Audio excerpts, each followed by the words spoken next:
Hi everyone, it's V with Bees and Everything, and today I'm combining two hives together using the paper method, and I want to show you how I do it. We are in September and this is a great time to start on your winter prep.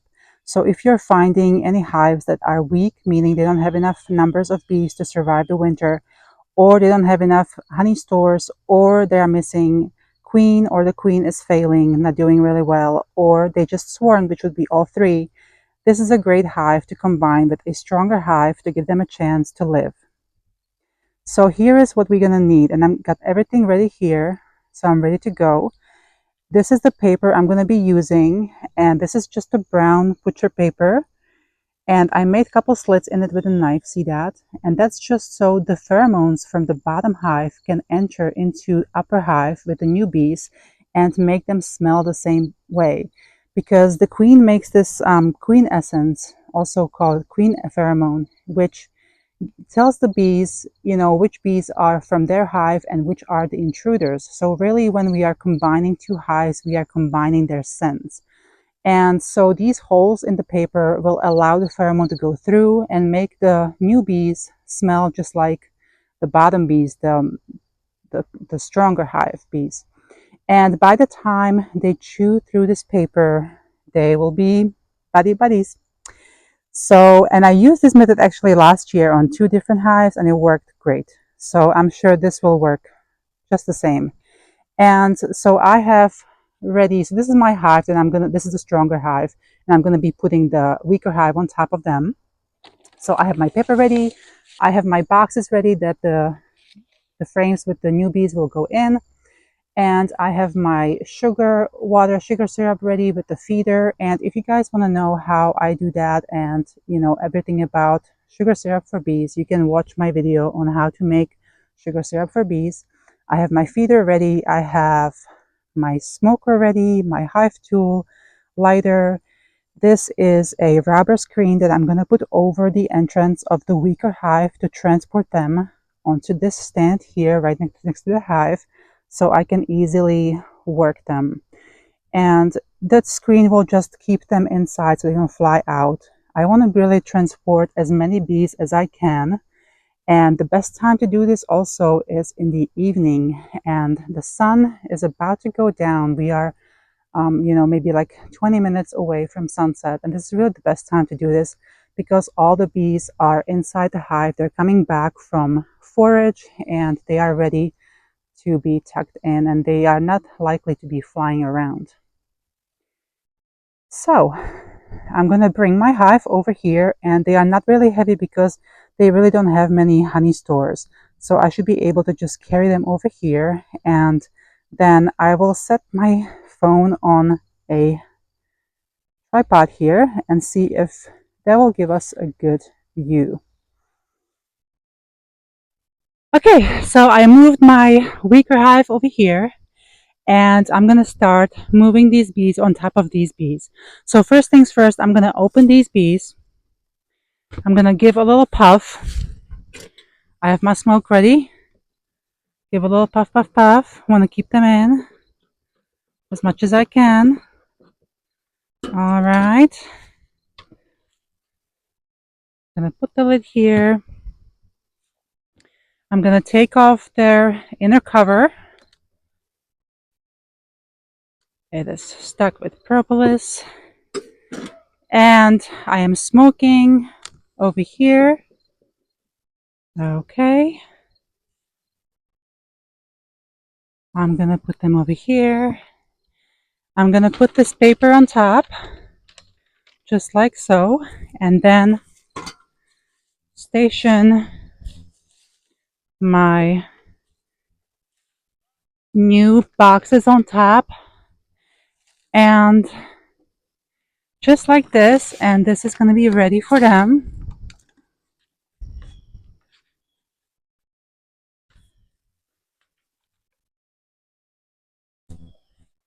Okay, so now I'm going to open this hive and do the same thing. I'm going to pop the lid, smoke a little bit to keep them in. I want them to stay on the frames. All right, here we go. I'm going to take off actually the top box here is a medium, so these guys will just be shaken off into the hive at the end. So I'm going to just put them down here, and I'm going to just gently smoke these. And so first, I really want to find any frames that have some uncapped brood. So if I can find a brood that's uncapped, that has to go in first. I have 10. Oh, this one has honey, so that's going to go in also. So I only have 8 spots and I have 10 frames. So this is actually a honey frame, and that's going to go to the side. Okay, perfect. And as you can see, I didn't have a deep box, so I'm using, a medium and a vent shim that I plugged in the holes. And let's see what else we have. Okay. This has a little bit of honey that can go on the other side. So honey always goes to the sides. Okay, this is honey. Okay, I'm just looking first. I'm looking to see if I can find any brood, capped brood. That has to go in first. There is no capped brood here. I'm gonna move these girls over and look inside the bottom deep. And this one, I'm pretty sure does have some brood here. So let me smoke them very gently again. See, they're really calm. They're not trying to fly away. It's, it's getting towards the end of the day and they're just not interested in going out. All right. Hi, sweeties. Okay, this frame does not have any brood, so I'm going to move them in here for now. And I'm trying to go as gentle as I can. So let's look at this one now. And this hive just swarmed, and they did have a virgin queen, and I found her yesterday. She was doing her queen tooting or piping, which is really cool. It's really like she's tooting her own horn. And unfortunately, I had to squish her because if I didn't, I wouldn't be able to really combine them with another queen. And the issue with, new queen, virgin queen right now at this time of the year is that it takes her a month to get mated and start laying eggs. So that would put us in, October, and that's just simply not enough time for these bees to build up before winter. And this frame has the uncapped brood, so I'm putting them in next to the honey frame. Okay, so now I have 4 frames in. I have space for 4 more frames. So I want to pick ones that are nicely drawn and maybe have some honey. A little bit more honey would be great. This is actually a medium. I'm going to just drop that in.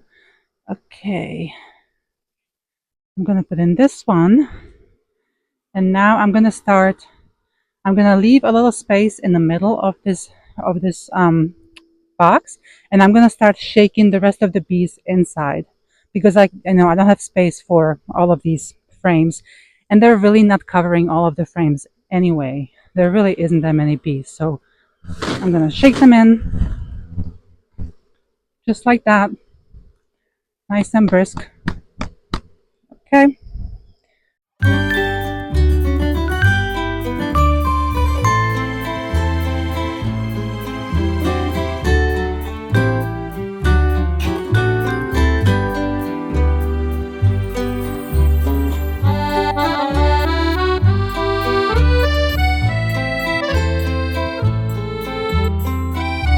Okay, I'm going to use this one. And this is a medium frame that they built on the bottom. See that how they built it up? That's what happens when you put a medium frame inside a deep box. So this is my last one. It's going in.